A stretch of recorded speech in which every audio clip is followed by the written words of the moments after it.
So here is the explanation for mind reader. Mind reader means you are going to read somebody's mind.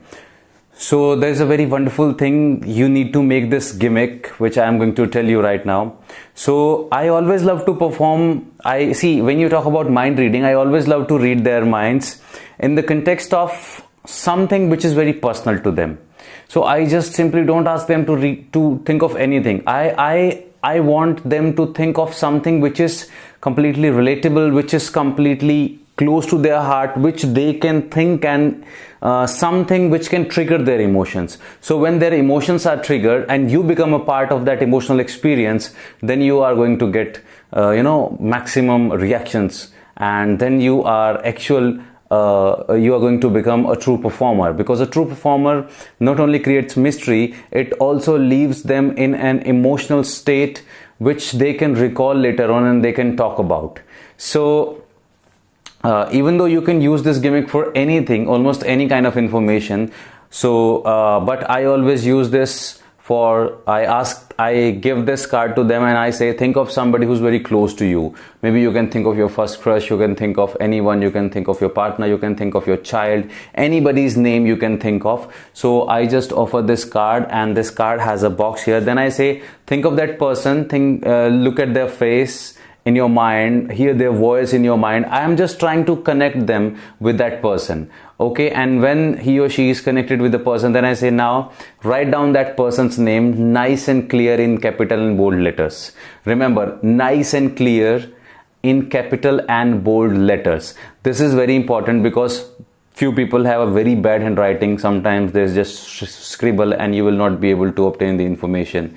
Okay, so you simply say them, think of that person and connect with them, hear their voice in your mind, see their face in your eyes, and feel what you feel when they are around you. And now write down their name in capital and bold. And let's say they write down any name. Let's say they write down Aman. Okay, so you don't know what they're writing. So you say, now turn this card face down, don't show it to me, you turn your face away, and the name is written. And what you do, you take this envelope and you put the card in this envelope, right? And the card is gone in this envelope and the envelope is completely secured. And then you take this envelope and then you say, so now this envelope is completely secured, there is no way that I know. So is there any way that I know the information? They believe that you do not know. But when you are taking this envelope, you put it in your pocket, and while putting this in your pocket, you take a peek, because there is this big window in this envelope and you can see everything completely clearly. So what you do, this requires little confidence and practice. You take this card and you can see this window here. You take this card, you put it like this and you kind of push it in and you lock it, and then you say, now you remember this card, you remember this name, your information is secure here, and I'm keeping it in my pocket. And when you take it and you keep it in your pocket, in your front pocket, or maybe in your front denim pocket, or you are wearing a blazer, so you can put it in your coat pocket also. And while you are putting it there, so you take it from them and you get a complete clear peek. Right now I take it from them, I put this card here, then I say, now is there any way that anybody in the audience know that person? So when I'm saying this, I'm actually getting a complete view. I'm actually getting a complete peek. But I don't don't stare at it like this. I simply, in the gesture, in the motion, I simply get this information and I say, now how long has it been you met this person? So they are just thinking about that person, and you take this information and you put it in your pocket. That's it. If you are bold enough, if you have courage, sometimes what I do, I take this card and I ask them to hold out their hand, and I put this information like this also, and I hold their hand like this.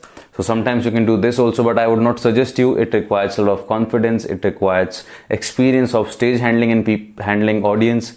Okay, audience management is also needed here. So once this information is achieved, and it's completely up to you, you ask them to think about the first letter, you start revealing letter by letter, and then it's completely up to you, right? So this is how You can use it for anything. You can use this for number, their date of birth. They draw anything, you can use it for drawing. You can use it for name. You can use it for their password. You can ask them to write down their password here, and then you can take this information. You take their phone and you tuck, put these 4 digit, 6 digit, and you can unlock their phone and you can surprise them completely. So this is amazing thing. Okay, so you can use 2 envelopes as a sort of backup. So what you do, this is very amazing, this is very interesting. So how I control it, how I manage this, I just take this card and I put it. Okay, once I put it, I show it like this. I don't show it that see there is nothing behind it. I simply flash it like this because I'm holding 2-3 envelopes, and then I say okay, so let's say the person's name is Jyoti. Then I say, okay Jyoti, so you wrote this name, right?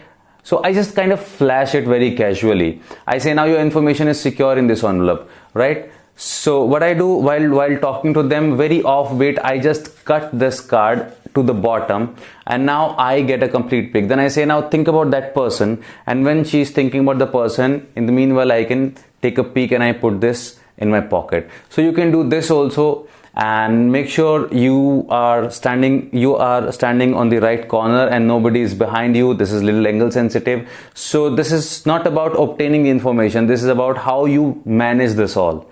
Okay, your peak shouldn't look completely visible to everyone, and it shouldn't be that there is some way that you are getting this information. Of course you are getting, they should have an idea, but it's your job to remove this idea.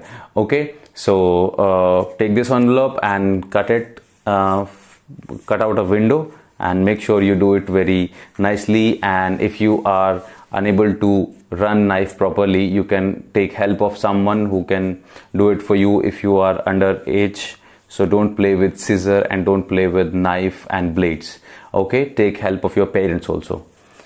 Alright, so this is how you can read their mind, so you can become a mind reader. Thank you.